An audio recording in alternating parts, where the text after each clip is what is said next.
Hey everyone, welcome back to A Geek's Garage. So, what are we doing this weekend? Well, started out this weekend figuring that I was going to go ahead and start working on the timing belt and actually getting the belt put in, timing set, all that kind of stuff.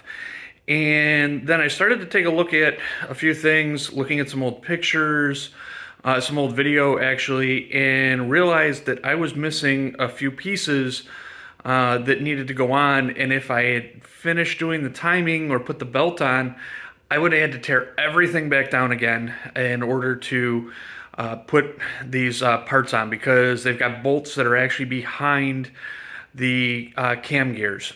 So this weekend, we're pulling the cam gears back off, finding a bunch of missing bolts, because I was definitely missing some bolts for doing this, and putting on basically what amount to a couple of aluminum heat shields and belt shields. Do they really need to be there? It's not really clear. In fact, I think in one case they don't even really show up in the manual, but I do know where they go. I do know they belong there. So I'm going to get them put on, and then maybe the video after this will be doing the putting the timing belt on. So yeah, that's what we're going to see today, and we'll go from there. First things first, I need to get the two center cam gears off. They are blocking the access holes for installing the shield that goes in between the two heads, so we're going to get those off and move on from there. At this point, it's a little bit of a guessing game. I'm not 100% sure which bolts go in here to hold the two plates on that kind of guard the belt. So I've got a big pile of bolts that said these came from the head.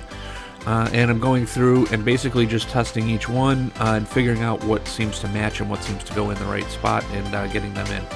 Once I found them, it was easy enough to just get them in and torque down.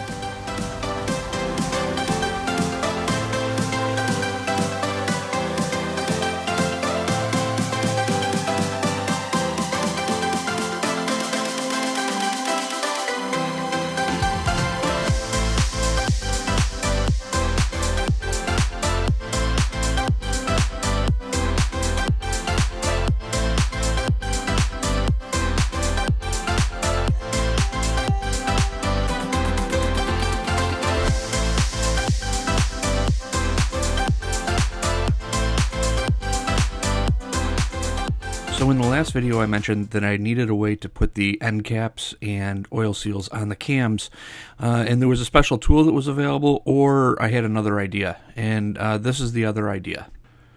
This is a 1-inch PVC connector.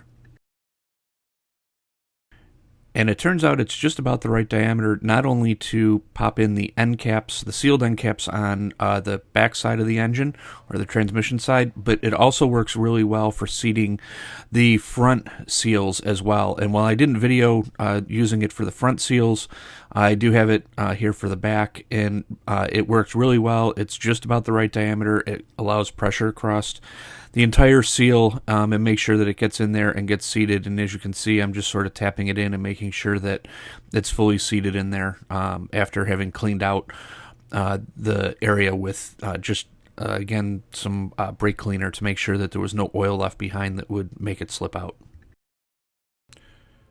With all the cam seals in place, it's time to go ahead and put on the valve covers. So you'll notice while I did go through and put the engine lube on everything when I originally put the cams in, I'm going to go ahead and just put an additional little bit of layer on there because I'm not going to be able to do it once everything's closed up. And then I'm going to spend a bunch of time making sure that the seal where everything's going to seal up is also very clean and ready to go.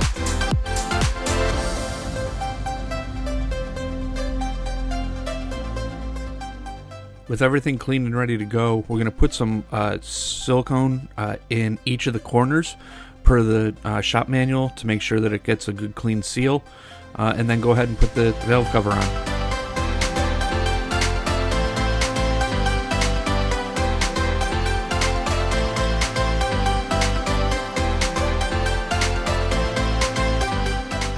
Just like everything else in this engine, there is a specific order. You need to go ahead and tighten these down. So we'll go ahead and follow that order, make sure everything is snugged down tightly, and get them torqued on and move on to the backside.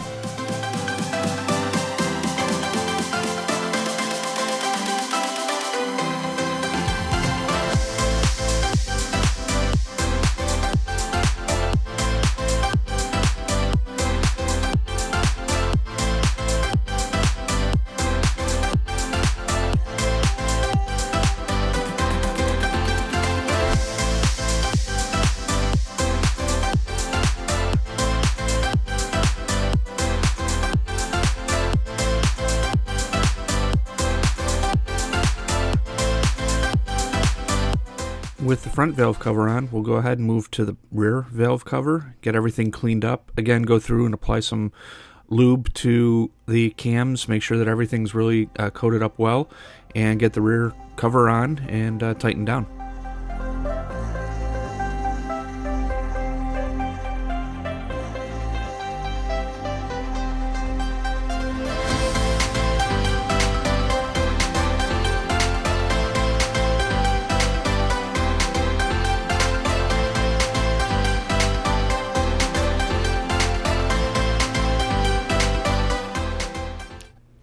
Make sure you're applying that silicone sealant to the different corners to make sure that you don't have any leaks later on. That's what I'm going through and doing right now, and then we'll get the cover seated on here and torque down to spec.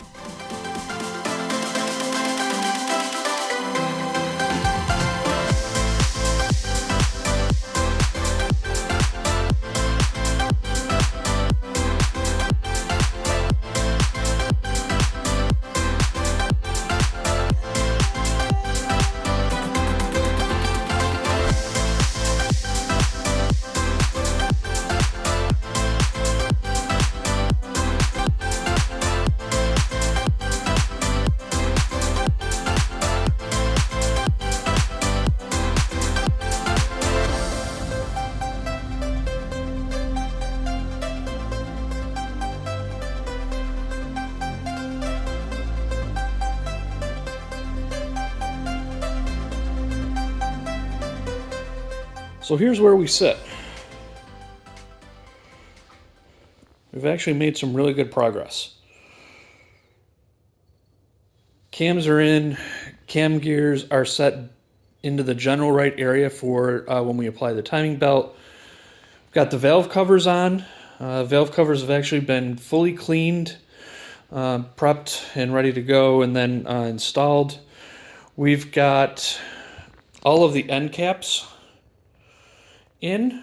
I still need to apply the timing sensor. That'll probably go on fairly soon.